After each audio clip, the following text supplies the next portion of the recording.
안녕하세요. 저는 박혜자라고 합니다. 큰일 날 뻔했던 제 사연 좀 들어주세요. 그날따라 아침 공기가 유난히 싸늘하게 느껴졌습니다. 창밖은 여느 때와 다름없이 햇살이 부서지고 있었지만 제 마음속에는 설명하기 어려운 스산함이 감돌고 있었어요. 며느리 서윤이와 함께 미용실에 가기로 약속한 날이었습니다. 평소라면 함께 외출하는 시간이 마냥 즐거웠겠지만 오늘은 어쩐지 발걸음이 쉽게 떨어지지 않았습니다. 어머님, 준비 다 되셨어요? 제가 좋아하는 찻집도 근처에 있던데 머리하고 차 한잔 하실래요? 서윤이는 언제나처럼 상냥한 목소리로 저를 재촉했습니다. 뽀얀 피부에 생글생글 웃는 눈매, 누구에게나 호감을 주는 인상이었죠. 우리 아들 민준이가 서윤이를 처음 집에 데려왔을 때 저는 저런 복덩이가 어디서 굴러왔나 싶어 입이 귀에 걸렸었습니다. 애교도 많고 살림솜씨도 야무져서 주변에서는 다들 며느리 잘 봤다고 칭찬이 자자했고요. 저 역시 그런 서윤이를 친딸처럼 아끼고 사랑했습니다. 적어도 오늘 아침까진 그랬습니다. 그래, 그러자꾸나. 날도 좋은데 차 한잔하면 좋겠네. 애써 표정을 관리하며 대답했지만 마음 한구석의 불안감은 쉬이 가시지 않았습니다. 어제 저녁부터 서윤이는 평소와 조금 다른 모습을 보였습니다. 휴대폰을 손에서 놓지 못하고 수시로 메시지를 확인했으며 가끔 저와 눈이 마주치면 어색하게 웃으며 시선을 피하곤 했죠. 별일 아니라고 스스로를 다독였지만 한번 피어오른 의심의 씨앗은 쉽사리 사라지지 않았습니다. 차를 타고 미용실로 향하는 동안에도 서윤이는 창밖 풍경보다는 휴대폰 액정에 코를 박고 있었습니다.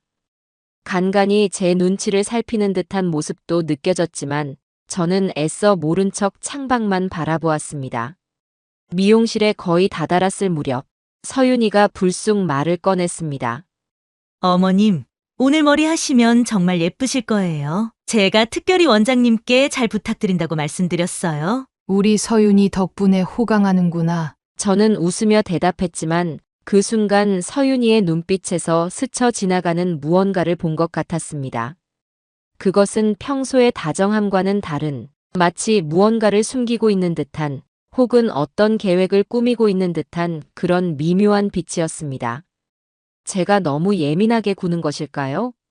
나이가 들면 별것 아닌 일에도 괜한 걱정을 한다더니 딱 제 꼴이 그런가 보다 싶었습니다.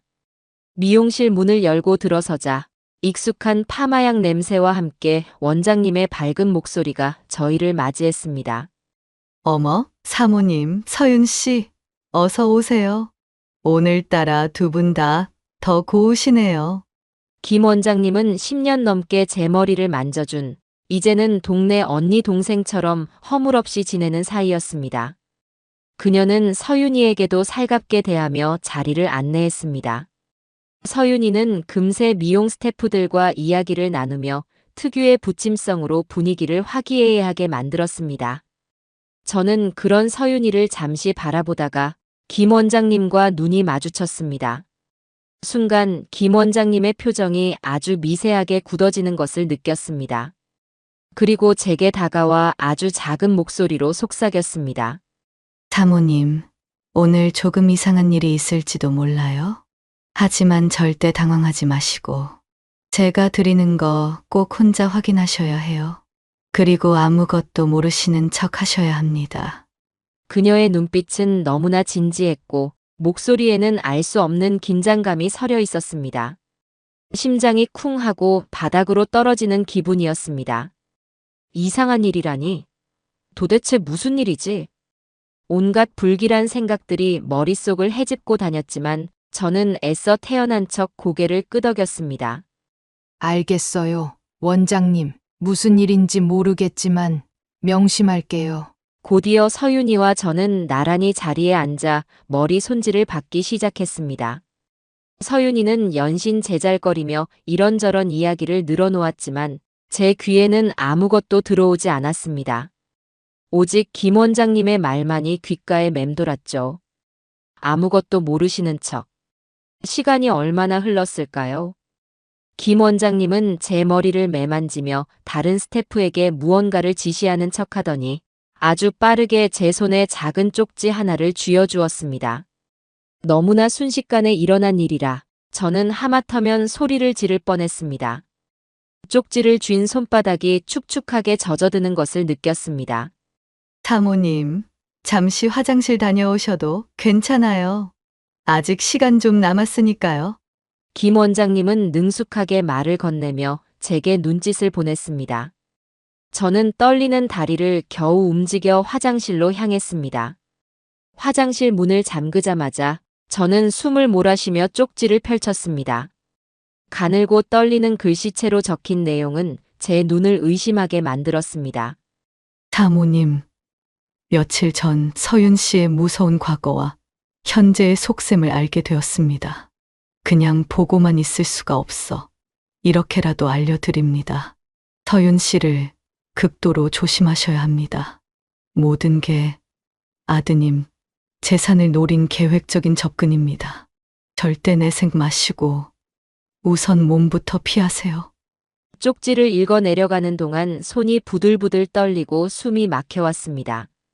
이게 도대체 무슨 말인가요? 우리 착하고 순진한 서윤이가 재산을 노리고 계획적으로 접근했다니. 머릿속이 하얗게 비어버리는 것 같았습니다. 믿을 수가 없었습니다. 아니, 믿고 싶지 않았습니다.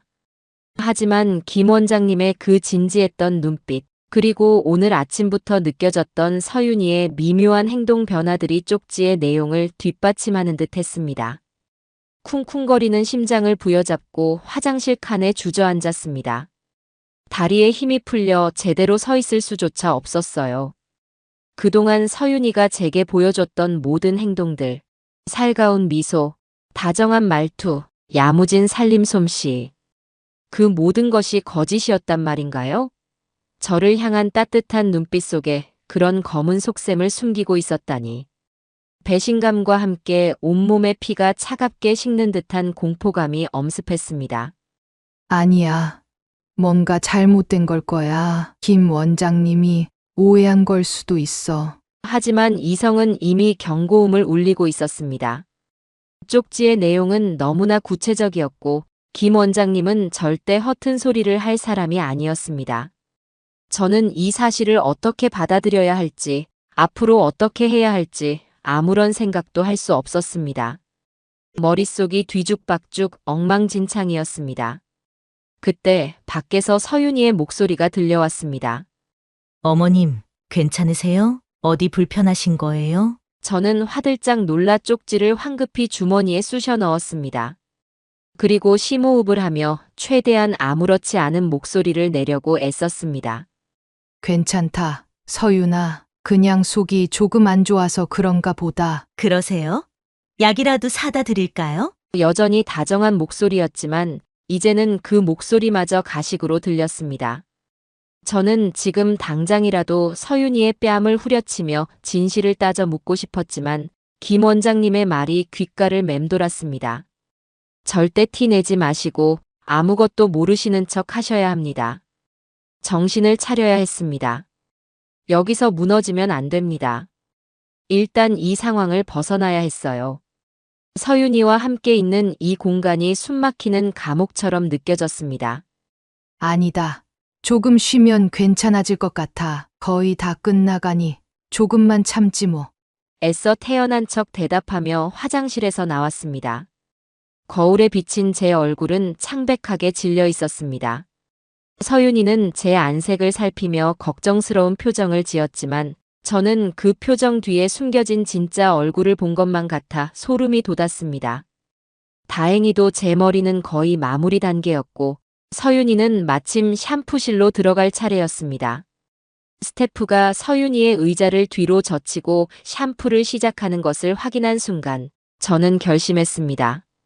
지금이 기회였습니다. 원장님, 저 아무래도 속이 너무 안 좋아서 먼저 좀 들어가 봐야 할 것 같아요. 서윤이한테는 제가 잘 이야기해 둘게요. 계산은 이걸로 먼저 좀. 저는 지갑에서 카드를 꺼내 김 원장님께 거의 떠맡기듯 건네며 다급하게 말했습니다. 김 원장님은 제 눈빛을 읽고는 고개를 끄덕여 주었습니다.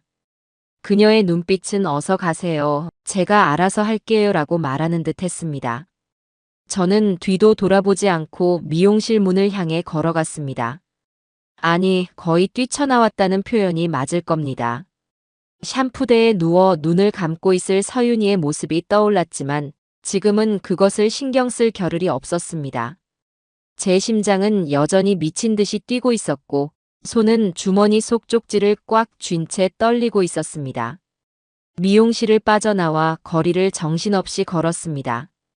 따사로운 봄 햇살은 여전했지만 제 눈에는 모든 것이 잿빛으로 보였습니다. 방금 전까지만 해도 단란했던 일상이 한순간에 산산조각 난 기분이었습니다.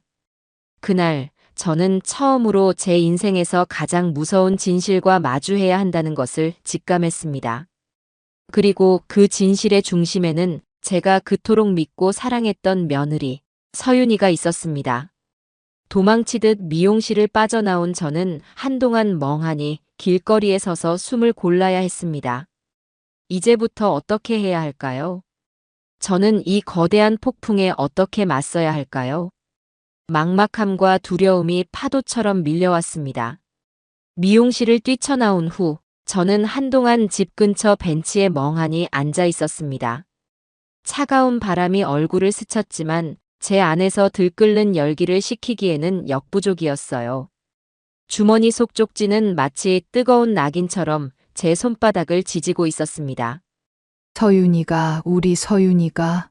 아무리 되뇌어봐도 믿기지 않는 현실 앞에서 저는 한없이 무력했습니다. 하지만 언제까지고 이렇게 주저앉아 있을 수만은 없었습니다. 정신을 차려야 했습니다. 진실을 알아내야 했고 만약 그것이 사실이라면 저는 제 아들과 가정을 지켜야 했습니다. 비틀거리는 걸음으로 집에 돌아왔을 때 서윤이는 아직 돌아오지 않은 상태였습니다. 어쩌면 미용실에서 저를 기다리고 있거나 혹은 제가 먼저 온 것을 알고 일부러 늦게 들어오려는 속셈일지도 몰랐습니다. 저는 떨리는 손으로 현관문을 잠그고 곧장 제 방으로 들어가 쪽지를 다시 한번 찬찬히 읽어보았습니다. 한 글자 한 글자 뜯어볼수록 의심은 확신으로 변해갔고 그동안 서윤이가 보여줬던 행동들이 주마등처럼 스쳐 지나갔습니다. 유난히 저희 집 재정 상황에 대해 꼬치꼬치 캐묻던 일, 민준이에게 고가의 선물을 아무렇지 않게 요구하던 모습, 그리고 아주 가끔이지만 제 물건에 손을 대는 듯한 느낌을 받았던 순간들까지. 그 모든 것이 이제 와서는 예사롭게 보이지 않았습니다. 특히 몇 달 전 제가 아끼던 오래된 금반지가 감쪽같이 사라졌던 일이 떠올랐습니다. 그때 서윤이는 집안 대청소를 돕겠다며 제 방을 한참이나 뒤적였었죠. 당시에는 설마 하는 마음에 넘어갔지만 지금 생각하니 오싹한 기분이 들었습니다. 그녀의 다정한 미소 뒤에 그런 탐욕스러운 발톱을 숨기고 있었다니요. 저녁 무렵 서윤이가 현관문을 열고 들어섰습니다. 그녀는 잔뜩 시무룩한 표정으로 제게 다가와 말했습니다. 어머님, 갑자기 어디 가셨어요? 한참 찾았잖아요. 속은 좀 괜찮으세요? 그녀의 눈에는 진심 어린 걱정 같은 것이 담겨 있는 듯 했지만 저는 더 이상 그 연기에 속지 않았습니다. 저는 최대한 아무렇지 않은 척 낮게 가라앉은 목소리로 대답했습니다. 아, 갑자기 현기증이 나서 도저히 못 있겠더구나. 너한테 말할 정신도 없이 뛰쳐나와서 미안하다. 아니에요, 어머님. 몸이 먼저죠? 저녁은 드셨어요? 제가 뭐라도 차려드릴까요? 서윤이는 여전히 살갑게 굴었지만 저는 그녀의 눈동자 깊은 곳에서 순간적으로 스쳐 지나가는 경계심을 읽었습니다. 제가 무언가 눈치챘을지도 모른다고 생각하는 것일까요? 저는 일단 평소처럼 대하며 그녀의 반응을 살피기로 했습니다. 오늘 밤은 길고도 험난한 싸움의 시작이 될 것 같았습니다. 다음 날 저는 아들 민준이에게 조심스럽게 서윤에 대한 이야기를 꺼내보기로 했습니다. 혹시라도 아들은 무언가 알고 있지 않을까, 아니면 최소한 제 말에 귀를 기울여주지 않을까 하는 신락 같은 희망을 품었던 것이죠. 하지만 제 기대는 산산조각 나고 말았습니다. 민준아, 잠깐 엄마랑 얘기 좀 할까? 퇴근하고 돌아온 아들을 서재로 불렀습니다. 아들은 피곤한 기색이 역력했지만 순순히 제 앞에 앉았습니다. 저는 어디서부터 어떻게 말을 꺼내야 할지 몰라 한참을 망설이다 입을 열었습니다. 저 민준아, 혹시 서윤이한테 뭐 이상한 점 같은 건 못 느꼈니? 제 물음에 민준이는 의아하다는 표정을 지었습니다. 이상한 점이요? 아니요, 전혀요. 갑자기 그건 왜 물으세요, 어머니? 아니, 그냥 요즘 서윤이가 좀 평소랑 다른 것 같기도 하고 내 생각은 어떤가 해서. 저는 차마 쪽지 이야기를 바로 꺼낼 수가 없었습니다. 그랬다가는 아들이 저를 망상에 빠진 늙은이 취급할 것이 불 보듯 뻔했으니까요. 하지만 제 우려는 현실이 되었습니다. 민준이는 깊은 한숨을 내쉬며 말했습니다.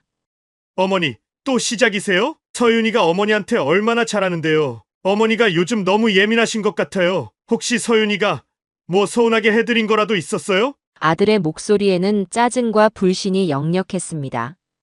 마치 제가 아무 잘못 없는 착한 며느리를 괜히 구박하는 못된 시어머니라도 되는 것처럼 말하는 태도에 가슴이 미어졌습니다. 내 아들인데, 내 배 아파 낳은 자식인데 어쩌다 저렇게 며느리에게 눈이 멀어버렸을까. 저는 더 이상 말을 잇지 못하고 입술만 깨물었습니다. 아들은 이미 서윤이의 편이었고 제 말은 그저 잔소리나 트집으로밖에 들리지 않는 모양이었습니다. 깊은 절망감과 함께 처절한 고립감이 밀려왔습니다. 믿었던 아들마저 저를 외면한다면 저는 이제 누구를 의지해야 할까요? 그날 밤 저는 잠을 이룰 수 없었습니다. 아들의 냉담한 반응은 제 결심을 더욱 굳건하게 만들었습니다. 이제 더 이상 물러설 곳이 없었습니다. 제 손으로 직접 진실을 밝혀내야 했습니다. 다음 날 아침, 저는 용기를 내어 미용실 김 원장님께 전화를 걸었습니다. 원장님, 저예요. 어제는 정말 고마웠어요. 그리고 그 쪽지에 적힌 내용 말인데요. 김 원장님은 제 목소리를 듣자마자 모든 것을 직감한 듯 차분하게 대답했습니다. 사모님, 괜찮으세요? 제가 괜한 일을 벌인 건 아닌지 걱정 많이 했어요. 아니에요. 원장님 덕분에 어쩌면 더 늦기 전에 알게 된 걸지도 몰라요. 혹시 쪽지에 언급된 그 예전 친구라는 분에 대해 좀 더 자세히 알 수 있을까요? 김 원장님은 잠시 망설이는 듯 했지만 이내 조심스럽게 입을 열었습니다. 그녀는 서윤이가 예전에 잠시 일했던 작은 회사 이름과 대략적인 위치를 알려주었습니다. 직접적인 연락처를 주는 것은 그 친구에게도 위험할 수 있다며 스스로 한번 알아보는 것이 좋겠다고 조언했죠. 저는 김 원장님께 몇 번이고 감사 인사를 전하고 전화를 끊었습니다. 이제부터가 진짜 시작이었습니다.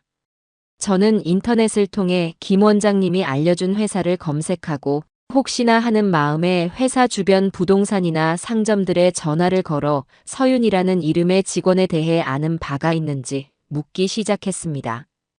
대부분은 그런 사람을 모르거나 너무 오래전 일이라 기억나지 않는다는 대답뿐이었습니다. 몇 시간 동안의 수소문은 허탕으로 끝나는 듯 했습니다.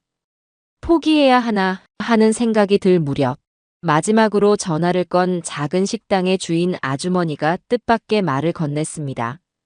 서윤이요? 아, 그 아가씨라면 알죠. 얼굴은 반반한데 어째 씀씀이가 해프고 남자 관계도 좀 복잡했던 걸로 기억하는데. 왜요?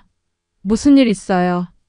그 순간 제 심장이 다시 한번 세차게 뛰기 시작했습니다. 드디어 실마리를 찾은 것일까요? 저는 떨리는 목소리로 아주머니에게 좀 더 자세한 이야기를 듣고 싶다고 부탁했고, 우리는 다음 날 점심시간에 그 식당에서 만나기로 약속했습니다. 어둠 속에 가려져 있던 진실의 첫 번째 조각이 드디어 모습을 드러내려는 순간이었습니다. 저는 그날 밤 오랜만에 깊은 잠 대신 희미한 희망을 품고 눈을 감을 수 있었습니다. 물론 그 희망 뒤에는 여전히 거대한 불안감이 도사리고 있었지만요. 다음 날 약속 장소인 허름한 식당으로 향하는 제 발걸음은 천근만근 무거웠습니다. 과연 어떤 이야기를 듣게 될까? 제가 감당할 수 있는 진실일까 하는 두려움이 엄습했지만 여기서 멈출 수는 없었습니다. 식당 안으로 들어서자 푸근한 인상의 주인 아주머니가 저를 알아보고 손짓했습니다. 우리는 구석진 자리에 마주 앉았고 아주머니는 따뜻한 보리차를 내주며 조심스럽게 입을 열었습니다. 서윤이 아가씨가 시집을 갔다고요. 그것도 아주 좋은 집으로요. 사람 앞일은 정말 모르는 거라더니. 아주머니는 혀를 차며 말을 이어갔습니다. 그녀의 기억 속 서윤이는 예쁘장한 외모와는 달리 행실이 썩 좋지 않았던 모양입니다. 회사에 다닐 때도 잦은 지각과 불성실한 태도로 동료들 사이에서 평판이 좋지 않았고 특히 돈 문제에 있어서는 더욱 깨끗하지 못했다고 합니다. 여러 남자들에게 돈을 빌리고 갚지 않거나 고가의 선물을 아무렇지 않게 요구하는 일이 잦았다는 것이었죠. 한 번은 회사 공금을 아주 조금이지만 슬쩍 했다가 걸려서 난리가 난 적도 있었어요. 그때는 젊은 사장이 딱하게 여겨서 경찰에 신고까지는 안 하고 조용히 넘어갔지만 그런 버릇이 어디 가겠어요. 아주머니의 이야기는 충격적이었습니다. 제가 알던 상냥하고 예의 바른 서윤이의 모습과는 너무나도 달랐습니다. 하지만 쪽지의 내용과 일치하는 부분이 많아 마냥 무시할 수만은 없었습니다. 저는 아주머니께 혹시 당시 서윤이와 가깝게 지냈던 동료나 친구를 아는지 물었지만 너무 오래전 일이라 기억이 가물가물하다는 대답만 돌아왔습니다. 그래도 이것만으로도 큰 수확이었습니다. 서윤이의 과거가 결코 깨끗하지 않았다는 명백한 증언을 확보한 셈이니까요. 식당을 나와 집으로 돌아오는 길, 제 마음은 착잡하기 그지없었습니다. 한편으로는 진실에 한 걸음 더 다가섰다는 안도감이 들었지만 다른 한편으로는 그 진실이 가져올 파장에 대한 두려움이 엄습했습니다. 집에 도착하니 서윤이가 거실 소파에 앉아 태연하게 TV를 보고 있었습니다. 저를 보자마자 환하게 웃으며 다가오는 그녀의 모습에 저는 순간적으로 구역질이 치밀어 오르는 것을 느꼈습니다. 어머님, 어디 다녀오세요? 점심은 드셨고요? 응. 그냥 바람 좀 쐬고 왔다. 너는? 저는 최대한 감정을 숨기며 짧게 대답했습니다. 그날 이후 집안에는 보이지 않는 긴장감이 감돌기 시작했습니다. 제가 무언가를 알아차렸다는 것을 서윤이도 어렴풋이 눈치챈 것 같았습니다. 그녀는 이전보다 더욱 제 눈치를 살피기 시작했고 제가 혼자 외출이라도 할라치면 어디에 누구를 만나러 가는지 은근슬쩍 떠보곤 했습니다. 며칠 뒤 저는 제 방에서 아주 작은 소형 녹음기를 발견했습니다. 화장대 서랍 깊숙한 곳, 제가 평소 잘 쓰지 않는 낡은 손수건 사이에 교묘하게 숨겨져 있었죠. 그걸 발견한 순간 온몸의 피가 차갑게 식는 것 같았습니다. 서윤이가 제 방에 이런 것을 설치해 놓았던 것입니다. 제가 누구와 통화하는지, 무슨 말을 하는지 감시하고 있었던 겁니다. 분노와 배신감에 몸이 부들부들 떨렸지만 저는 애써 침착하려 노력했습니다. 지금 이 녹음기를 서윤이에게 들이밀며 따져봤자 발뺌하거나 오히려 적반하장으로 나올 것이 뻔했습니다. 저는 녹음기를 조용히 원래 자리에 되돌려 놓았습니다. 그리고 그때부터 집 안에서 말을 극도로 아끼기 시작했습니다. 서윤이 앞에서는 물론이고 혼자 있을 때조차 중요한 이야기는 절대 입 밖에 내지 않았습니다. 제 집이 더 이상 안전한 공간이 아니라는 사실은 저를 극도의 불안감과 스트레스로 몰아넣었습니다. 설상가상으로 서윤이는 제 주변 사람들에게 저에 대한 이상한 소문을 퍼뜨리기 시작했습니다. 오랜만에 만난 시누이가 제게 조심스럽게 혹시 요즘 기억력이 많이 안 좋아지셨어요? 서윤이가 형님 걱정을 많이 하던데요. 자꾸 했던 말을 또 하시고 물건도 잘 잃어버리신다고. 라며 말을 건넸을 때 저는 하늘이 무너지는 듯한 절망감을 느꼈습니다. 서윤이가 저를 치매 초기 증상이 있는 망상에 빠진 늙은이로 몰아가고 있었던 것입니다. 제가 며느리를 괴롭히고 의심하는 못된 시어머니라는 프레임을 씌우려는 수작이었죠. 억울함과 분노에 눈물이 핑 돌았지만 사람들 앞에서 서윤이의 험담을 늘어놓을 수는 없었습니다. 그랬다가는 오히려 그녀의 계략에 말려드는 꼴이 될 테니까요. 저는 그저 내가 나이가 들어서 그런가 보다라며 애써 웃어넘길 수밖에 없었습니다. 서윤이의 그 천사 같은 얼굴 뒤에 숨겨진 악랄함에 치가 떨렸습니다. 저는 이대로는 안 되겠다는 생각에 결정적인 증거를 잡기 위해 위험한 시도를 감행하기로 했습니다. 서윤이가 잠든 늦은 밤, 저는 살금살금 그녀의 방으로 향했습니다. 서윤이가 평소 사용하는 노트북이나 휴대폰에 무언가 단서가 남아있을지도 모른다는 생각에서였습니다. 하지만 서윤이의 방문은 굳게 잠겨 있었고 설령 문을 열고 들어간다 해도 노트북과 휴대폰에는 모두 비밀번호가 걸려 있을 것이 분명했습니다. 혹시나 하는 마음에 서윤이의 가방을 뒤져보려 했지만 그 순간 방 안에서 뒤척이는 소리가 들려왔습니다.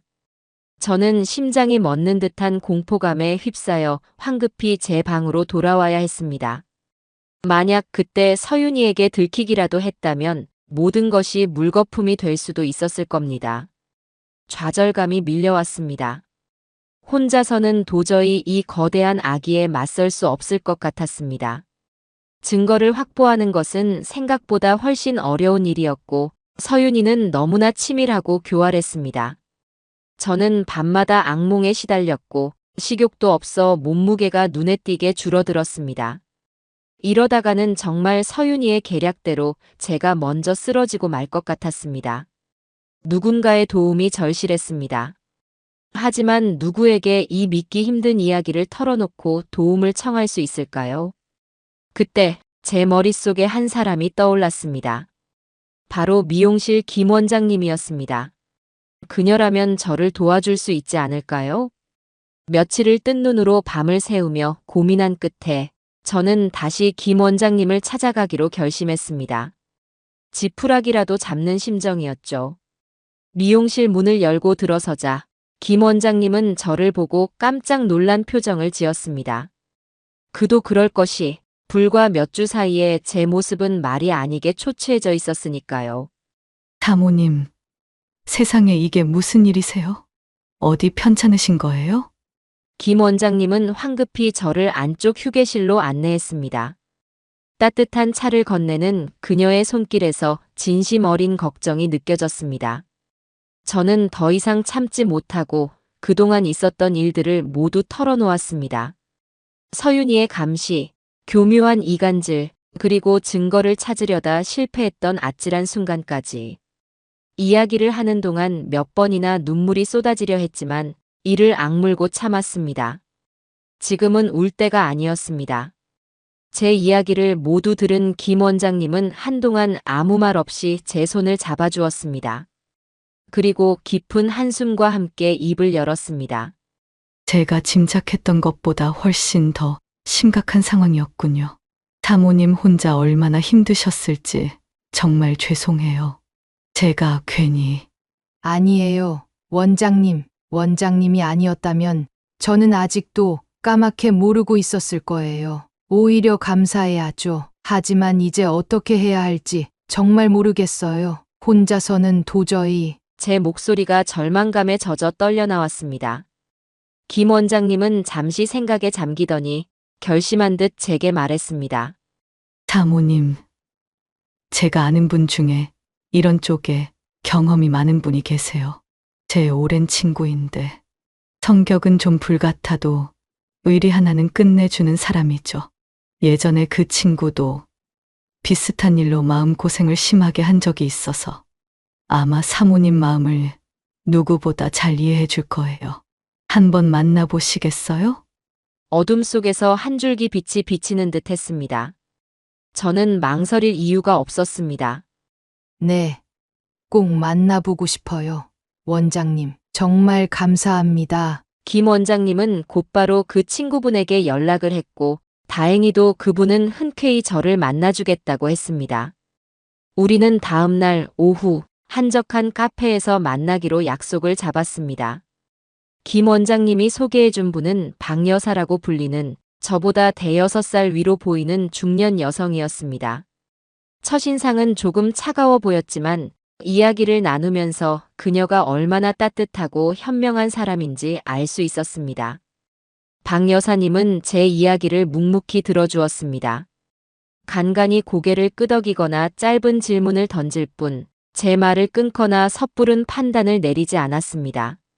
모든 이야기가 끝난 후 박 여사님은 제 손을 잡고 단호한 목소리로 말했습니다. 사모님, 정말 고생 많으셨네요. 하지만 이제 혼자가 아니에요. 제가 도울게요. 그 악랄한 며느리, 반드시 죗값 치르게 만들어야죠. 그러려면 지금부터 아주 치밀하게 움직여야 해요. 감정에 휘둘리지 말고 철저하게 증거를 수집해야 합니다. 박 여사님의 단호한 말에 저는 큰 용기를 얻었습니다. 그녀는 마치 노련한 탐정처럼 제가 앞으로 해야 할 일들을 차근차근 설명해 주었습니다. 서윤이의 과거 행적을 좀 더 깊이 파고들 것, 가능하다면 금융거래 내역이나 통화 내역 등을 확보할 것, 그리고 그 모든 과정을 기록으로 남길 것 등등. 혼자서는 엄두도 내지 못했을 일들이었지만 박 여사님과 함께라면 해낼 수 있을 것 같았습니다. 그녀는 자신의 인맥을 통해 믿을 만한 심부름센터나 IT 전문가를 알아봐 줄 수 있다고까지 했습니다. 저는 박 여사님께 진심으로 감사 인사를 전했고 우리는 앞으로 긴밀하게 연락하며 함께 이 싸움을 헤쳐나가기로 약속했습니다. 처음으로 누군가와 같은 편이라는 생각에 외로움과 두려움이 조금은 가시는 듯 했습니다. 그런데 그 무렵 생각지도 못한 곳에서 또 다른 문제가 터졌습니다. 아들 민준이가 운영하는 작은 인테리어 회사가 갑자기 어려움에 처한 것입니다. 몇 달 전부터 수주가 줄고 자금 회전이 어려워졌다는 이야기는 들었지만 최근 들어서는 주요 거래처가 하루아침에 계약을 파기하고 회사에 대한 악성 루머까지 퍼지면서 존폐 위기에 놓였다는 소식이었습니다. 민준이는 매일 밤 술에 취해 들어오거나 밤늦도록 회사에서 홀로 고군분투하며 힘겨워했습니다. 처음에는 단순히 경기가 어려워 생긴 일이라고만 생각했습니다. 하지만 박 여사님은 제 이야기를 듣고는 고개를 갸웃거렸습니다. 사모님, 혹시 아드님 회사 일에 그 며느리가 관련되어 있을 가능성은 없을까요? 네. 서윤이가요? 설마요. 걔가 뭐 때문에? 글쎄요. 하지만 너무 공교롭잖아요. 사모님이 며느리의 실체를 알아채기 시작한 시점과 아드님 회사가 어려워진 시기가 비슷하게 맞물리는 것 같아서요. 어쩌면 그 며느리가 아드님 회사의 내부 정보를 빼돌리거나 의도적으로 회사를 망가뜨리려는 수작을 부리고 있는 건지도 몰라요. 목표는 결국 아드님 재산일 테니까요. 박 여사님의 말은 제 머리를 세게 내리치는 듯 했습니다. 정말 그럴 수도 있다는 생각이 들자 온몸에 소름이 돋았습니다. 만약 서윤이가 아들 회사까지 망가뜨리려 한다면 그녀의 탐욕은 제가 상상하는 것 이상으로 거대하고 악랄한 것이었습니다. 아들에 대한 걱정과 서윤이에 대한 분노가 뒤섞여 제 마음은 더욱 절박해졌습니다. 이제 이 싸움은 단순히 저 혼자만의 문제가 아니었습니다. 제 아들과 저희 가문 전체의 명운이 걸린 싸움이었습니다.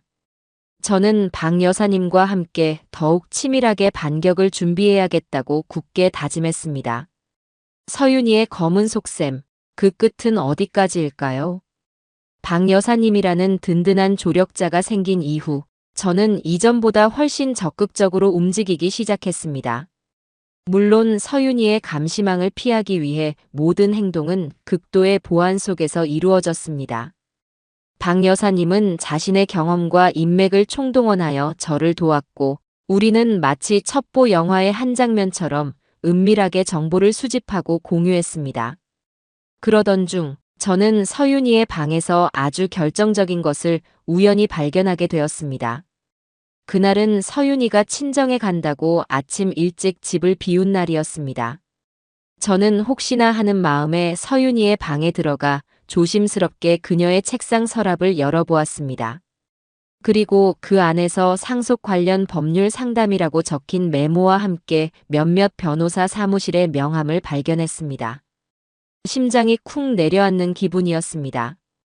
서윤이가 벌써부터 제 재산 상속 문제에 손을 뻗치고 있었던 것입니다. 더욱 충격적인 것은 그 메모의 뒷면에 휘갈겨 쓴 듯한 글씨였습니다. 요양원 시설 문의, 정신과 진단서 발급 가능 여부 등의 단어들이 적혀 있었습니다. 온몸에 피가 거꾸로 솟는 듯 했습니다. 그 아이는 저를 정신병자로 몰아 요양원에 보내버리고 제 재산을 가로챌 계획을 세우고 있었던 것입니다. 저는 떨리는 손으로 그 메모를 사진으로 찍어 두었습니다. 이것은 서윤이의 악랄한 계획을 증명할 중요한 단서가 될 것이었습니다. 이 사실을 알게 된 박 여사님은 분노를 금치 못하면서도 오히려 지금이 반격의 기회가 될 수 있다고 말했습니다. 사모님, 그 며느리가 이렇게까지 대놓고 움직인다는 건 그만큼 마음이 조급해졌다는 뜻일 수도 있어요. 우리가 뭔가 알아챘다는 걸 눈치채고 계획을 서두르려는 걸 수도 있고요. 하지만 동시에 그만큼 허점을 드러낼 가능성도 커진다는 의미입니다. 박 여사님의 말대로였습니다. 서윤이는 그 이후 더욱 노골적으로 제 건강 상태를 걱정하는 척하며 민준이에게 저에 대한 부정적인 이야기를 흘렸습니다. 어머님이 요즘 자꾸 깜빡깜빡 하시는 것 같아. 길도 잃어버리실 뻔하고 내가 옆에서 잘 챙겨드려야 할 텐데 나 혼자서는 역부족인 것 같아. 혹시 전문적인 요양시설 같은 곳을 알아보는 건 어떨까? 라며 은근슬쩍 민준이를 떠보는 것을 제 귀로 직접 듣기도 했습니다. 그 뻔뻔함과 악랄함에 치가 떨렸지만 저는 애써 평정심을 유지하며 때를 기다렸습니다. 한편 박 여사님이 소개해준 IT 전문가는 서윤이의 과거 행적에 대한 놀라운 사실들을 밝혀냈습니다.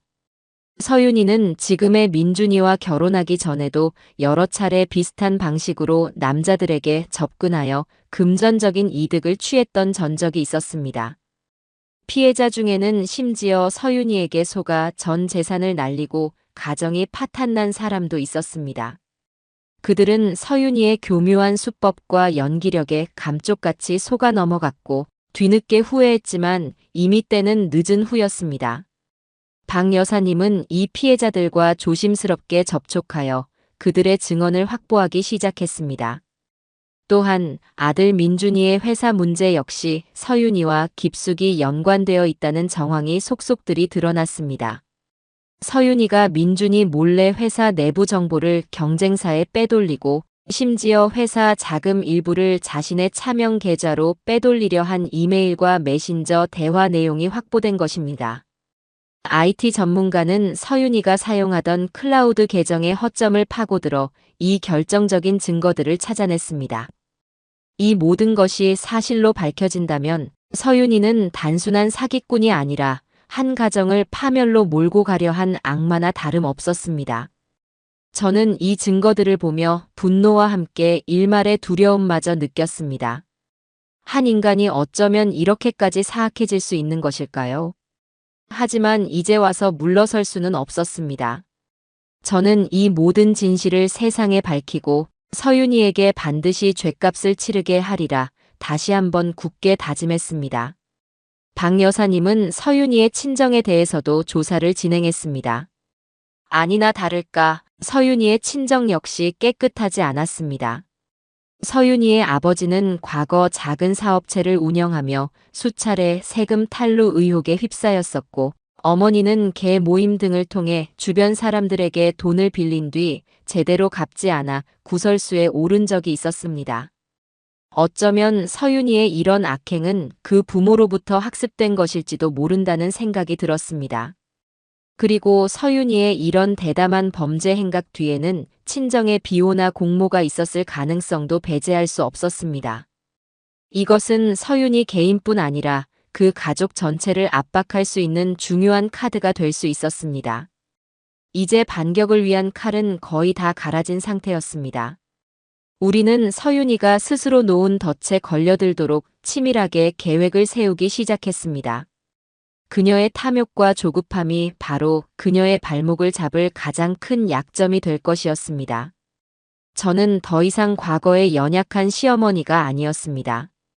제 아들과 가정을 지키기 위해서라면 악마와도 맞서 싸울 준비가 되어 있었습니다. 숨막히는 전쟁의 서막이 천천히 그러나 확실하게 오르고 있었습니다. 박 여사님과 함께 서윤이의 검은 속셈을 밝혀낼 증거들을 하나씩 모으면서 제 마음속에는 뜨거운 불덩이와 차가운 얼음덩이가 동시에 자리 잡은 듯 했습니다. 한편으로는 그 아이의 악랄함에 치가 떨리고 당장이라도 모든 것을 폭로하고 싶은 격정이 치솟았지만 다른 한편으로는 이 모든 것이 수면 위로 드러났을 때 겪게 될 파장, 특히 아들 민준이가 받게 될 충격을 생각하면 심장이 얼어붙는 듯 했습니다. 하지만 멈출 수는 없었습니다. 이미 시위를 떠난 화살이었고 저는 이 싸움을 끝내야만 했습니다. 가장 먼저 변화를 감지한 것은 역시 아들 민준이었습니다. 제가 익명으로 보낸 서윤이의 과거 행적과 관련된 몇 가지 단서들을 받아본 민준이는 처음에는 믿을 수 없다는 듯 길길이 날뛰었습니다. 이런 말도 안 되는 음해를 누가 하는 겁니까? 어머니, 혹시 이런 유치한 장난에 휘둘리시는 건 아니죠? 라며 오히려 제게 역정을 낼 정도였으니까요. 저는 그저 아무것도 모른다는 듯 어깨를 으쓱하며 대답했습니다. 글쎄다.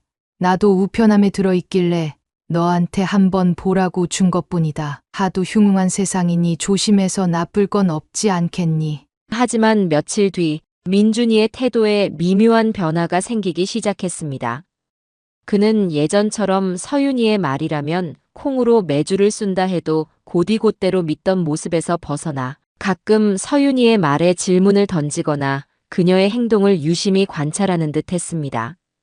한 번은 서윤이가 새로 산 값비싼 명품 가방을 들고 와 민준이에게 자랑했을 때 예전 같으면 당신한테 잘 어울려라며 웃어넘겼을 민준이가 여보, 우리가 지금 이런 걸 살 형편이 아닌 것 같은데. 라며 불편한 심기를 드러내기도 했습니다. 물론 서윤이는 특유의 애교와 눈물 연기로 자기 회사 일 때문에 스트레스 받는 것 같아서 기분 전환시켜 주려고 내 용돈 모아서 산 거야. 자기가 싫다면 당장 환불할게. 라며 상황을 교묘하게 빠져나갔지만 민준이의 눈빛에는 석연치 않은 의구심이 남아있는 것을 저는 똑똑히 보았습니다. 그 작은 균열이 제게는 한 줄기 희망처럼 느껴졌습니다.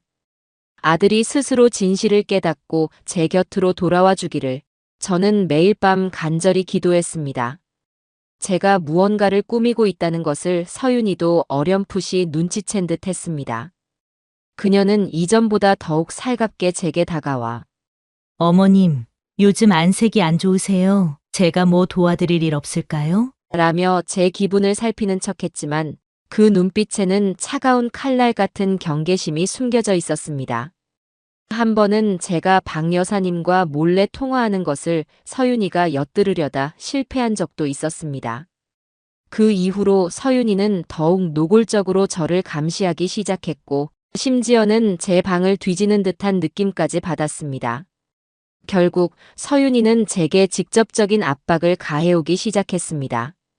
어느 날 저녁 민준이가 회사 일로 늦는다고 하자 서윤이는 기다렸다는 듯이 제 방으로 찾아와 싸늘한 목소리로 말했습니다. 어머님, 요즘 저한테 뭔가 숨기시는 거 있으시죠? 자꾸 제 주변을 캐고 다니시는 것 같던데. 어머님이 저를 탐탁지 않게 생각하시는 건 알지만 이런 식으로 나오시면 저도 가만히 안 있을 거예요. 민준 씨한테 어머님이 저를 얼마나 부당하게 괴롭히는지, 없는 말까지 지어내서 이간질하는지 다 말씀드릴 수밖에 없어요. 그렇게 되면 어머님과 민준 씨 사이만 더 멀어질 텐데 정말 괜찮으시겠어요? 그녀의 목소리에는 명백한 협박의 기운이 서려 있었습니다. 저는 순간적으로 치밀어 오르는 분노를 억누르며 차분하게 대답했습니다. 내가 너한테 뭘 숨긴다는 거냐? 나는 그저 내 아들 가정이 평안하길 바랄 뿐이다. 내가 정말 떳떳하다면 내가 뭘 하든 신경 쓸 필요 없지 않겠니? 서윤이는 제 말에 잠시 말문이 막힌 듯 했지만 이내 다시 표정을 바꾸어 눈물을 글썽이며 제 손을 잡았습니다. 어머님, 제가 뭘 그렇게 잘못했나요? 저는 정말 이 집안을 위해, 민준 씨를 위해 최선을 다하고 싶었을 뿐이에요. 어머님이 저를 조금만 더 예쁘게 봐주시면 안 될까요? 네. 그 악어의 눈물에 저는 속으로 실소를 금치 못했습니다. 하지만 겉으로는 아무렇지 않은 척, 내 진심이 그렇다면 나도 더 이상 아무 말 않겠다. 하지만 명심하거라. 진실은 언젠가 밝혀지기 마련이라는 걸. 라고만 말하고 그녀를 돌려보냈습니다. 박 여사님은 이런 상황에 대비해 절대 감정적으로 대응하지 말고 서윤이가 스스로 더 많은 증거를 드러내도록 유도하라고 조언했었습니다. 저는 그 말을 되새기며 냉정함을 유지하려 애썼지만 매일 밤 악몽에 시달리는 것은 어쩔 수 없었습니다. 드디어 결전의 날이 다가오고 있었습니다. 저희는 서윤이의 생일날, 저희 집에서 조촐한 가족 파티를 열기로 했습니다. 물론 이 파티는 서윤이의 추악한 민낯을 만천하에 공개하기 위한 무대였습니다. 박 여사님과 저는 며칠 밤을 새워가며 폭로 계획을 치밀하게 세웠습니다. 초대할 사람들의 명단에는 시댁 식구들은 물론이고 서윤이가 평소 친하게 지낸다고 떠벌리고 다녔던 친구 몇몇까지 포함시켰습니다. 증거 자료들은 시간 순서대로 정리하여 영상과 음성 파일, 그리고 문서 형태로 준비했고 각 자료를 어떤 순서로 어떤 방식으로 공개할지에 대해서도 수없이 시뮬레이션을 반복했습니다. IT 전문가는 혹시 모를 서윤이 측의 반격에 대비해 모든 자료의 원본성과 무결성을 입증할 기술적인 준비까지 마쳤습니다. 변호사님과의 최종 상담을 통해 법적인 문제 발생 소지를 최소화하고 폭로 이후 진행될 법적 절차에 대한 준비도 완료했습니다. 파티 전날 밤, 저는 잠을 이룰 수가 없었습니다. 가슴 한구석에서는 두려움과 불안감이 끊임없이 고개를 쳐들었지만 다른 한편으로는 드디어 이 지긋지긋한 싸움을 끝낼 수 있다는 생각에 비장함마저 느껴졌습니다. 민준아, 엄마는 내가 상처받는 것을 원치 않는다. 하지만 이 악연을 끊어내지 않으면 더 큰 불행이 닥칠지도 몰라. 부디 이 엄마의 선택을 이해해 주길 바란다. 저는 어둠 속에서 홀로 아들을 향한 간절한 기도를 올렸습니다. 내일이면 모든 것이 끝날 것입니다. 아니, 새로운 시작이 될 수도 있겠지요. 저는 제 손으로 직접 그 시작의 문을 열어야 했습니다. 드디어 서윤이의 생일날 아침이 밝았습니다. 창밖으로 스며드는 햇살은 유난히 눈부셨지만 제 마음은 천근만근 무거운 납덩이라도 매달아 놓은 듯 가라앉아 있었습니다. 오늘 저녁 저는 제 손으로 판도라의 상자를 열어야 했습니다. 그 안에서 무엇이 튀어나오든 저는 담담히 마주할 준비를 해야 했죠. 어쩌면 제 아들 민준이에게는 평생 씻을 수 없는 상처를 안겨주는 날이 될지도 모른다는 생각에 새벽녘까지 뜬 눈으로 밤을 새우며 수없이 망설이고 또 망설였습니다. 하지만 이미 엎질러진 물이었습니다. 이 지옥 같은 현실을 끝내기 위해서는 누군가는 악역을 맡아야 했고 그 역할은 결국 제 몫이었습니다. 아침 식탁에서 마주한 서윤이는 평소보다 더 들떠 보였습니다. 어젯밤 민준이가 깜짝 선물이라며 건넨 목걸이를 자랑하느라 여념이 없었고 연신 휴대폰을 확인하며 지인들의 축하 메시지에 답장을 하느라 부산스러웠습니다. 저는 애써 미소를 지으며 그녀의 장단에 맞춰주었지만 속으로는 칼날을 가는 심정이었습니다. 그래, 오늘까지만 실컷 웃어두렴. 내 거짓된 행복이 오늘 밤 어떻게 산산조각 나는지 똑똑히 보게 될 테니. 민준이는 어딘가 초조해 보였습니다. 제가 보낸 익명의 편지가 계속 마음에 걸리는 듯 식사 중에도 몇 번이나 저와 서윤이의 눈치를 살폈고 간간히 깊은 한숨을 내쉬기도 했습니다. 서윤이가 잠시 자리를 비운 틈을 타 민준이가 제게 조심스럽게 말을 건넸습니다. 어머니, 오늘 저녁 파티 정말 괜찮으시겠어요? 혹시라도 서윤이한테 또 무슨 오해가 생기거나 분위기가 어색해지면 어쩌나 걱정이 돼서요. 저는 아들의 불안한 눈빛을 마주하며 나지막이 말했습니다. 민준아, 엄마는 그저 오늘 서윤이의 생일을 진심으로 축하해주고 싶을 뿐이다. 그리고 어쩌면 너도 알아야 할 진실이 있을지도 모르겠구나. 너무 걱정하지 마라. 모든 것은 순리대로 흘러갈 테니. 아들은 제 알쏭달쏭한 말에 더욱 불안한 표정을 지었지만 더 이상 묻지 않고 입을 다물었습니다. 저녁 시간이 다가오면서 집안은 겉으로는 분주한 파티 준비로 활기가 넘쳤지만 그 이면에는 폭풍전야 같은 팽팽한 긴장감이 감돌았습니다. 저는 박 여사님과 마지막으로 통화하며 모든 준비 상황을 다시 한번 점검했고 심호흡을 하며 마음을 다잡았습니다. 두려워하지 말자. 나는 내 아들과 내 가정을 지키기 위해 이 일을 하는 것이다. 약속된 시간이 되자 손님들이 하나둘씩 도착하기 시작했습니다. 가장 먼저 도착한 것은 시누이 내외였습니다. 시누이는 제게 안부 인사를 건네면서도 힐끗 서윤이의 눈치를 살폈고 그녀의 남편은 어색한 미소로 고개만 까딱였습니다. 뒤이어 동서와 시동생이 도착했고 그들 역시 평소와는 다른 제 분위기를 감지한 듯 조심스러운 태도를 보였습니다. 서윤이가 초대한 그녀의 대학 동창이라는 여자 2명은 마치 패션쇼에라도 온 듯 화려한 차림으로 나타나 집안을 둘러보며 연신 감탄사를 내뱉었습니다. 서윤이는 그들 앞에서 더욱 의기양양한 모습으로 안주인 행세를 좇았습니다. 거실에는 금세 사람들로 북적였고 와인잔 부딪히는 소리와 음식 냄새, 그리고 사람들의 왁자지껄한 웃음소리가 뒤섞여 제법 그럴듯한 파티 분위기가 연출되었습니다. 서윤이는 오늘의 주인공답게 가장 화려한 원피스를 입고 사람들 사이를 나비처럼 오가며 교태를 부렸습니다. 민준이는 그런 서윤이 곁을 지키며 손님들에게 술을 권하고 있었지만 그의 미소는 어딘지 모르게 부자연스러워 보였습니다. 저는 그 모든 광경을 물끄러미 바라보며 때가 오기를 기다렸습니다. 모든 음식이 테이블 위에 차려지고 사람들이 어느 정도 술기운이 올라 분위기가 한껏 무르익었다고 판단되었을 때 저는 조용히 자리에서 일어섰습니다. 제 움직임에 사람들의 시선이 자연스럽게 집중되었습니다. 순간 거실 안의 모든 소음이 거짓말처럼 잦아들었고 오직 제 심장 뛰는 소리만이 요란하게 들리는 듯 했습니다. 저는 와인잔을 손에 들고 가볍게 잔을 두드려 모두의 주의를 환기시킨 후 최대한 차분하고 부드러운 목소리로 입을 열었습니다. 오늘 이렇게 귀한 시간을 내어 저희 집을 찾아주신 모든 분들께 진심으로 감사드립니다. 특히 오늘 생일을 맞은 우리 며느리 서윤아, 다시 한번 생일 정말 축하한다. 여기까지 말했을 때 서윤이는 감격에 겨운 듯한 표정으로 제게 환한 미소를 지어 보였습니다.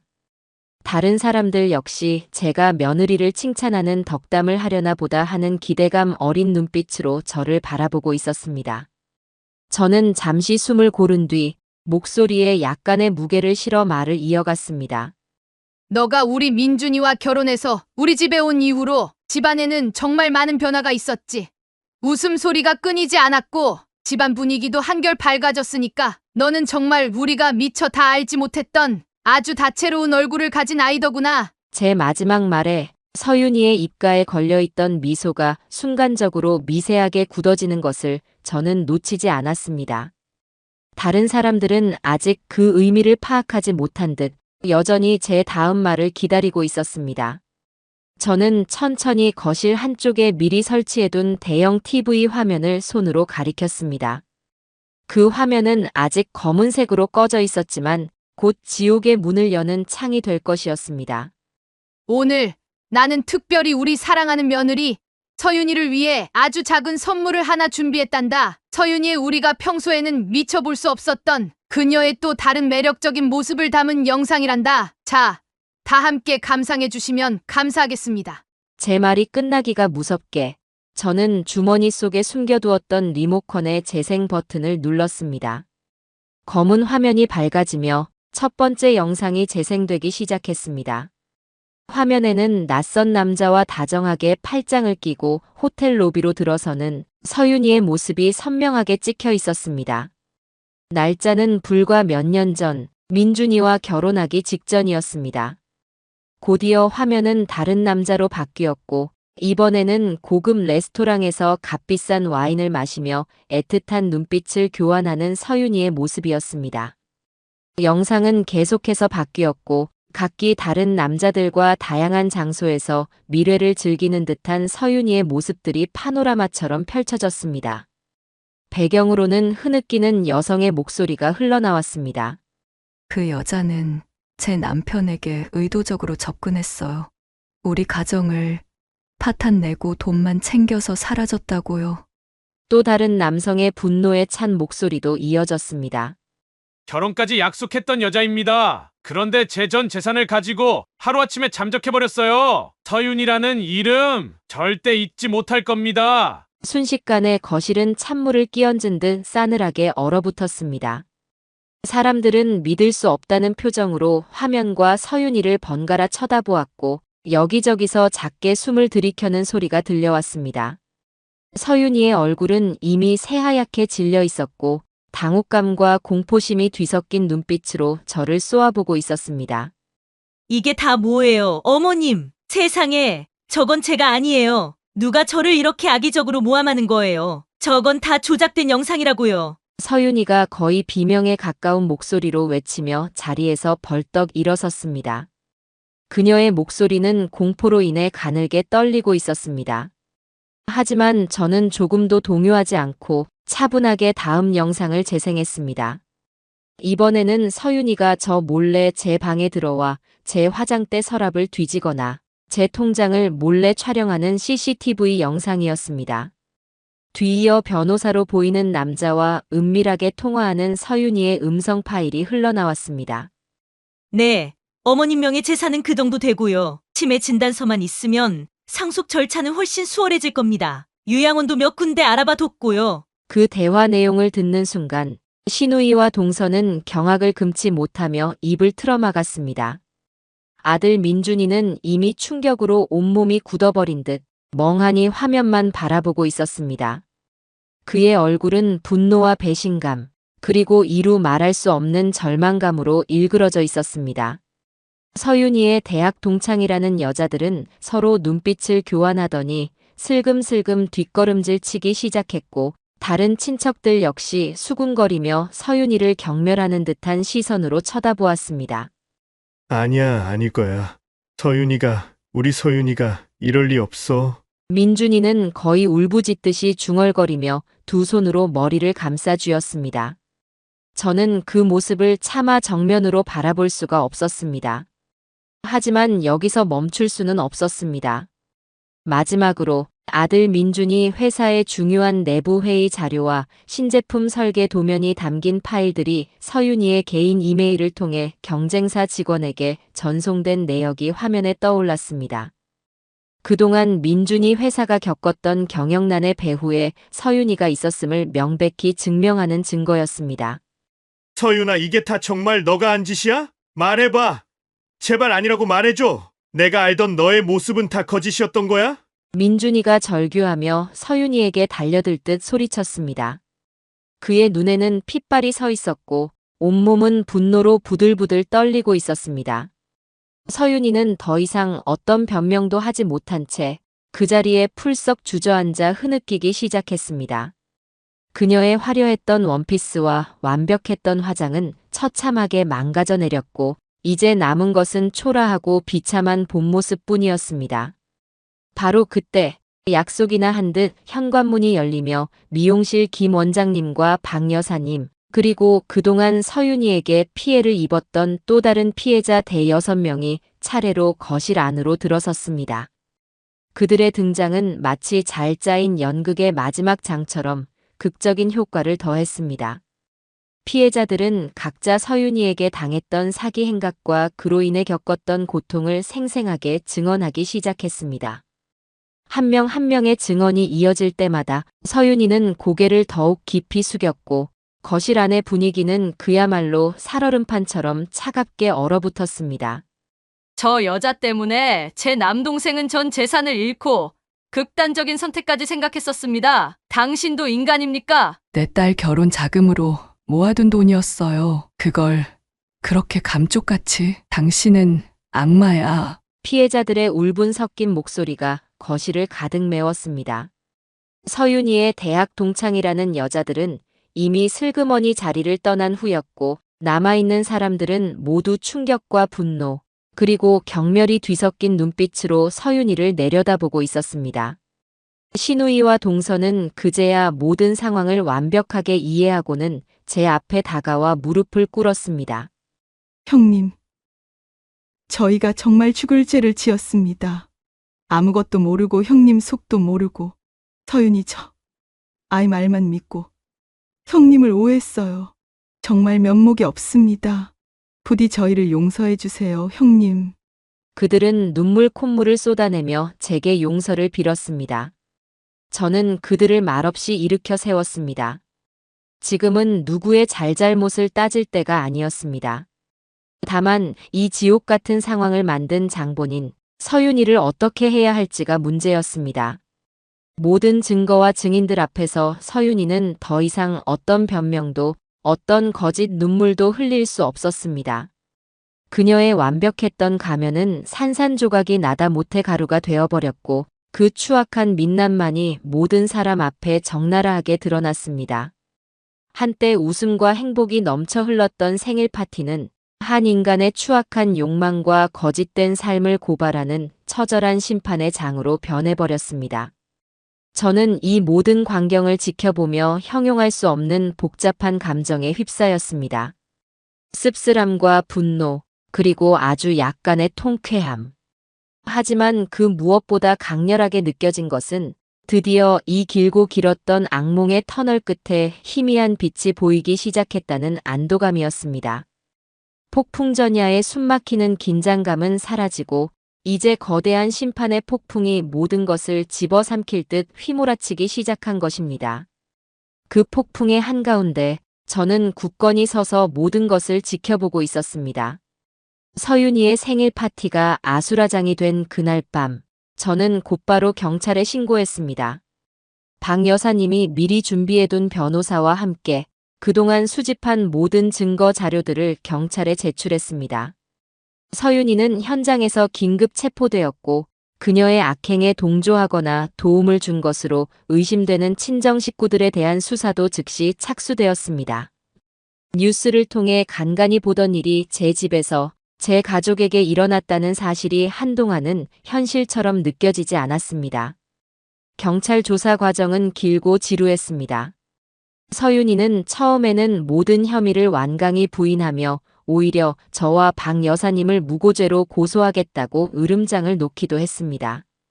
하지만 우리가 제시한 증거들은 너무나 명백하고 구체적이어서 그녀의 뻔뻔한 거짓말은 얼마 가지 못해 힘을 잃었습니다. 특히 과거 그녀에게 사기를 당했던 다른 피해자들의 일관된 증언과 물증들은 그녀를 꼼짝 못하게 만드는 결정적인 역할을 했습니다. 서윤이의 친정 식구들 역시 처음에는 우리 딸은 절대 그런 아이가 아니다라며 펄펄 뛰었지만 그들의 과거 불법 행위들까지 하나둘씩 드러나자 결국 꼬리를 내리고 말았습니다. 아들 민준이는 이 모든 과정을 지켜보며 하루하루 피가 마르는 듯한 시간을 보냈습니다. 사랑했던 아내의 배신, 그리고 그로 인해 풍비박산 난 가정. 그는 엄청난 충격과 죄책감에 휩싸여 한동안 식음을 전폐하고 방 안에 틀어박혀 지냈습니다. 제가 아무리 위로하고 다독여도 그의 깊은 상처는 쉽게 아물지 않는 듯 했습니다. 저는 민준이가 스스로 이 시련을 이겨낼 수 있도록 묵묵히 기다려주는 수밖에 없었습니다. 다행히도 민준이는 변호사의 도움을 받아 서윤이와의 이혼 소송을 신속하게 진행했습니다. 서윤이의 명백한 유책 사유로 인해 이혼 소송은 일사천리로 진행되었고 재산 분할에 있어서도 저희 측에 압도적으로 유리한 판결을 받을 수 있었습니다. 서윤이가 그토록 탐냈던 재산은 단 한 푼도 그녀의 손에 들어가지 못했습니다. 또한 민준이의 회사에 손해를 끼친 부분에 대해서도 손해배상 청구 소송을 제기하여 서윤이와 그녀의 친정 식구들이 평생을 갚아도 모자랄 만큼의 배상금을 물도록 만들었습니다. 법의 심판은 더디지만 반드시 정의를 향해 나아간다는 것을 실감하는 순간이었습니다. 시간이 흘러 서윤이에 대한 법원의 최종 판결이 내려졌습니다. 사기, 횡령, 명예훼손, 주거침입 등 수많은 혐의가 인정되어 그녀에게는 징역 7년이라는 중형이 선고되었습니다. 법정에서 판결을 듣는 서윤이는 그제야 자신의 잘못을 깨달은 듯 창백한 얼굴로 눈물을 흘렸지만 이미 때는 너무 늦은 후였습니다. 그녀의 악행에 동조했던 친정 식구들 역시 각각 벌금형과 집행유예를 선고받고 사회적으로 완전히 매장당했습니다. 그들이 쌓아올린 거짓의 성은 한순간에 와르르 무너져 내린 것입니다. 모든 법적 절차가 마무리되고 서윤이가 교도소에 수감되었다는 소식을 들었을 때 제 마음은 의외로 담담했습니다. 통쾌함이나 기쁨보다는 길고 긴 싸움이 드디어 끝났다는 안도감이 더 컸습니다. 물론 그 과정에서 저와 제 가족들이 입은 상처는 깊었지만 적어도 정의는 실현되었다는 생각에 작은 위안을 얻을 수 있었습니다. 민준이는 그동안의 마음고생으로 몸도 마음도 많이 상했지만 서윤이와의 악연이 완전히 정리된 이후 조금씩 기운을 차리기 시작했습니다. 그는 제 앞에 무릎을 꿇고 몇 번이고 용서를 빌었습니다. 어머니, 제가 정말 어리석었어요. 어머니 말씀을 조금이라도 귀담아 들었더라면 이런 끔찍한 일은 없었을 텐데요. 저 때문에 어머니까지 너무 큰 고통을 겪으셨어요. 정말 죄송합니다. 저는 눈물을 흘리는 아들의 등을 말없이 다독여 주었습니다. 아들을 용서하지 못할 어미가 세상에 어디 있겠습니까? 하지만 이번 일을 겪으면서 저 역시 많은 것을 깨달았습니다. 무조건적인 사랑과 믿음만이 능사는 아니라는 것을요. 저는 민준이에게 말했습니다. 민준아, 너가 진심으로 반성하고 있다면 그걸로 되었다. 하지만 앞으로는 사람을 볼 때 좀 더 신중해야 한다. 그리고 무엇보다 너 자신을 더 아끼고 사랑해야 한다. 이번 일이 내 인생에 큰 교훈이 되길 바란다. 아들은 제 말을 가슴 깊이 새기는 듯 고개를 끄덕였습니다. 그 후 민준이는 예전에 무기력했던 모습에서 벗어나 무너졌던 회사를 다시 일으켜 세우기 위해 밤낮 없이 노력했습니다. 그리고 저와의 관계에 있어서도 예전처럼 마냥 어리광을 부리거나 의존하려 하기보다는 한 명의 성숙한 어른으로서 저를 존중하고 배려하는 모습을 보여주기 시작했습니다. 물론 우리 모자의 관계가 예전처럼 완벽하게 돌아갈 수는 없겠지만 서로에게 더 건강하고 진솔한 관계로 발전해 나갈 수 있으리라는 희망을 품게 되었습니다. 서윤이라는 악몽은 그렇게 서서히 과거의 기억 속으로 멀어져 가고 있었습니다.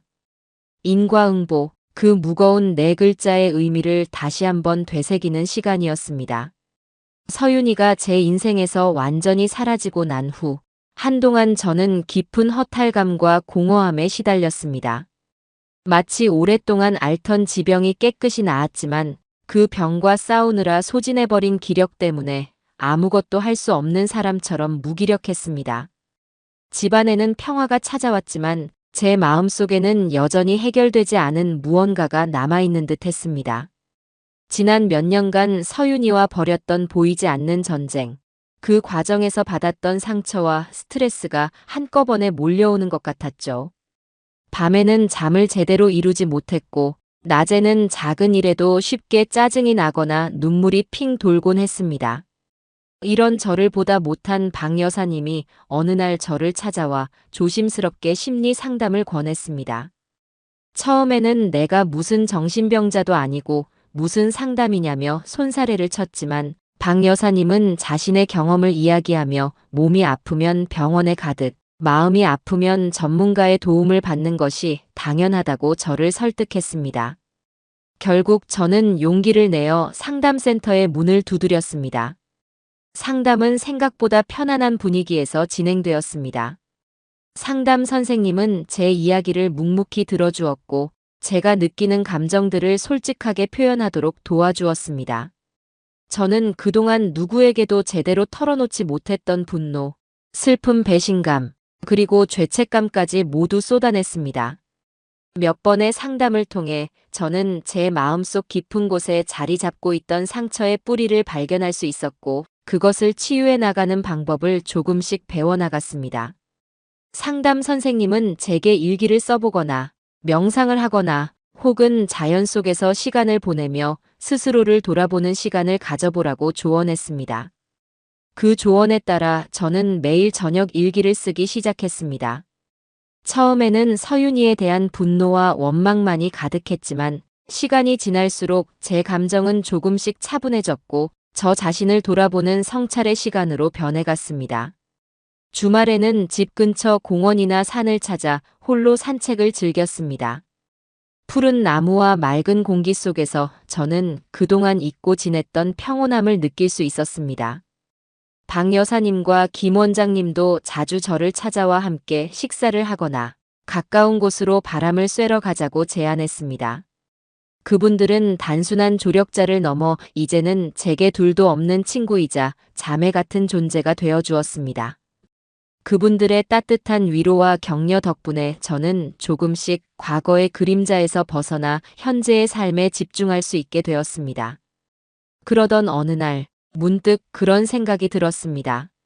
나는 그동안 너무 오랫동안 누군가의 아내, 누군가의 엄마로만 살아왔구나. 정작 나 자신을 위해서는 무엇을 하며 살았을까? 서윤이와의 싸움이 끝나고 나니 제 앞에 놓인 시간들이 갑자기 너무나 막막하게 느껴졌습니다. 하지만 동시에 새로운 무언가를 시작할 수 있는 기회처럼 여겨지기도 했습니다. 저는 아주 어렸을 때부터 그림 그리는 것을 좋아했습니다. 하지만 결혼하고 아이를 낳아 기르면서 제 꿈은 까맣게 잊고 살았었죠. 문득 그 시절의 설렘이 떠올랐습니다. 저는 용기를 내어 동네 문화센터의 수채화 교실에 등록했습니다. 처음에는 붓을 잡는 것조차 어색했지만 하얀 도화지 위에 제 마음대로 색을 칠해나가는 과정은 생각보다 훨씬 즐거웠습니다. 서툰 솜씨였지만 그림을 그리는 동안 저는 모든 시름을 잊고 온전히 저 자신에게만 집중할 수 있었습니다.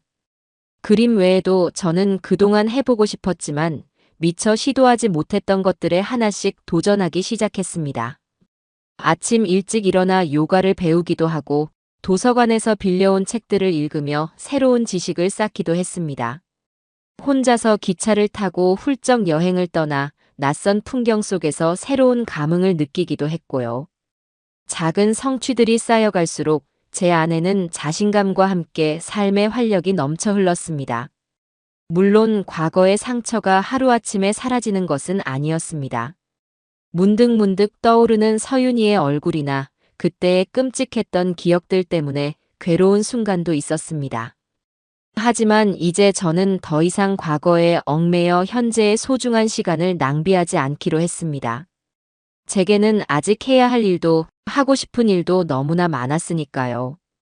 저는 제 인생의 두 번째 장을 새롭게 써내려가기 시작한 것입니다. 그 과정은 때로는 고통스럽고 외로웠지만 그만큼 값지고 의미 있는 시간이었습니다. 저는 서서히 그러나 분명하게 상처를 넘어 새로운 나를 찾아가고 있었습니다. 시간은 쏜살같이 흘러 서윤이와 관련된 모든 소동이 마무리된 지도 어느덧 3년이라는 세월이 지났습니다. 그동안 제 삶에는 많은 변화가 있었습니다. 가장 큰 변화는 역시 아들 민준이와의 관계였습니다. 민준이는 과거에 어리석었던 자신을 깊이 반성하며 회사를 다시 일으켜 세우는 데 온 힘을 쏟았습니다. 다행히 그의 진심과 노력이 통했는지 회사는 예전의 안정을 되찾았고 오히려 이전보다 더 탄탄하게 성장해 나갔습니다. 민준이는 주말마다 꼬박꼬박 저를 찾아와 함께 식사를 하거나 제가 좋아하는 꽃이나 작은 선물을 건네며 제 안부를 물었습니다. 예전처럼 마냥 어리광을 부리거나 제게 의존하려 하기보다는 한 명의 독립된 성인으로서 저를 존중하고 배려하는 모습이었습니다. 저는 그런 아들의 변화가 대견하면서도 한편으로는 마음 한구석이 아릿하기도 했습니다. 그 아이 역시 그 혹독한 시간을 견뎌내며 얼마나 많은 성장을 했을까요? 우리는 예전처럼 모든 것을 공유하는 살가운 모자 관계는 아니었지만 서로의 삶을 응원하고 지지하는 건강한 거리를 유지하며 새로운 관계를 만들어가고 있었습니다. 저는 더 이상 아들의 삶에 깊이 관여하거나 그의 결정에 일일이 간섭하지 않았고, 민준이 역시 제 삶의 방식을 존중해 주었습니다. 가끔은 손주라도 있었으면 하는 아쉬움이 들기도 했지만, 그것 또한 제 욕심이라는 것을 잘 알고 있었습니다. 서윤이에 대한 소식은 더 이상 제 관심사가 아니었습니다. 간혹 박 여사님이나 김 원장님을 통해 그녀가 교도소에서 어떻게 지내는지, 혹은 그녀의 가족들이 어떻게 몰락했는지에 대한 이야기가 간접적으로 들려오기도 했지만, 저는 그 어떤 감정의 동요도 느끼지 않았습니다. 그녀는 이미 제 인생에서 완전히 지워진 존재였고, 그녀의 불행이 제 행복의 조건이 될 수는 없었습니다. 저는 과거의 악연에 발목 잡히지 않고 오롯이 현재의 제 삶에만 집중하기로 했습니다. 그것만이 제가 진정으로 행복해질 수 있는 길이라는 것을 깨달았기 때문입니다. 저는 여전히 그림을 그리고 있었고, 이제는 제법 실력이 늘어 동네 작은 전시회에 제 그림을 출품하기도 했습니다. 수채화뿐만 아니라 유화에도 도전했고, 가끔은 손수 만든 작은 그림 엽서들을 주변 사람들에게 선물하기도 했습니다. 그림은 제게 단순한 취미를 넘어 제 감정을 표현하고 세상과 소통하는 또 다른 언어가 되어 주었습니다. 또한 저는 제 경험을 바탕으로 비슷한 어려움을 겪고 있는 여성들을 돕는 일에도 참여하기 시작했습니다. 박 여사님이 활동하고 있는 한 여성 지원 단체에서 상담 봉사를 시작한 것입니다. 처음에는 제 이야기가 과연 다른 사람들에게 도움이 될 수 있을까 망설였지만, 제 진솔한 경험과 위로가 누군가에게는 큰 용기와 희망이 될 수 있다는 것을 깨닫게 되었습니다. 그들의 아픔에 공감하고 그들이 다시 일어설 수 있도록 작은 힘이나마 보태는 일은 제게 큰 보람과 함께 삶의 의미를 더해 주었습니다. 어느덧 제 나이도 황혼기에 접어들었지만, 저는 제 삶이 그 어느 때보다 빛나고 활기차다고 느낍니다. 건강을 위해 꾸준히 운동을 하고 좋은 사람들과 맛있는 음식을 나누며 제가 좋아하는 일에 몰두하는 매일매일이 소중하고 감사합니다. 더 이상 과거의 아픔에 얽매이지 않고 미래에 대한 막연한 불안감에 휩싸이지도 않습니다. 저는 오롯이 오늘을 살아가는 법을 배웠고 제 삶의 진정한 주인이 되었습니다. 돌이켜보면 서윤이와의 만남은 제 인생에 있어 크나큰 시련이었지만, 동시에 제가 얼마나 강인한 사람인지, 그리고 제 주변에 얼마나 좋은 사람들이 많은지를 깨닫게 해준 계기가 되기도 했습니다. 물론 다시는 겪고 싶지 않은 끔찍한 경험이었지만, 그 시간을 통해 저는 더욱 단단해졌고 진정한 행복이 무엇인지를 알게 되었습니다. 저는 지금 창가에 앉아 따스한 오후 햇살을 받으며 이 글을 쓰고 있습니다. 제 옆에는 얼마 전 새로 입양한 작은 강아지가 평화롭게 낮잠을 자고 있고, 창밖으로는 제가 가꾼 작은 정원의 꽃들이 활짝 피어 있습니다. 문득 그런 생각이 듭니다. 어쩌면 인생이란 예상치 못한 폭풍우를 만나기도 하고 모든 것을 잃었다고 생각되는 절망의 순간을 겪기도 하지만, 결국에는 그 모든 것을 이겨내고 자신만의 아름다운 정원을 가꾸어가는 과정이 아닐까요? 저는 제 정원에 이제 막 희망의 씨앗을 뿌렸고, 앞으로 그 씨앗들이 어떤 아름다운 꽃들을 피워낼지 설레는 마음으로 기대하고 있습니다. 며느리와 화해하지 않았지만 저는 조금도 불행하지 않습니다. 오히려 그 어느 때보다 자유롭고 평화롭습니다. 이것이 바로 제가 선택한 끝나지 않은 나의 이야기입니다. 제법 긴 시간 동안 이어진 제 이야기에 귀 기울여 주시고 함께 웃고 함께 분노해 주신 모든 독자님들께 진심으로 깊은 감사의 말씀을 전합니다. 살다 보면 누구에게나 예기치 않은 시련의 파도가 밀려오기도 하고, 때로는 모든 것을 포기하고 싶을 만큼 깊은 절망의 순간과 마주하기도 합니다. 하지만 그 어둠 속에서도 한 줄기 빛은 반드시 존재하고, 절망의 끝에는 또 다른 희망이 기다리고 있다는 것을 제 지난 경험을 통해 조금이나마 느끼셨으면 하는 바람입니다. 혹시 지금 이 순간에도 비슷한 아픔 속에서 홀로 힘겨워하고 계신 분이 있다면, 혹은 제 이야기 속 어떤 선택이나 장면에 대해 특별히 해주고 싶으신 말씀이 있다면, 주저하지 마시고 댓글로 여러분의 소중한 생각들을 나눠주시겠어요? 여러분의 따뜻한 공감과 진심, 어린 응원의 한마디 한마디가 제게는 물론 보이지 않는 곳에서 용기를 필요로 하는 또 다른 누군가에게는 정말 큰 힘과 위로가 될 거라고 믿습니다. 부디 댓글을 통해 많은 이야기 함께 나눌 수 있기를 기대하겠습니다.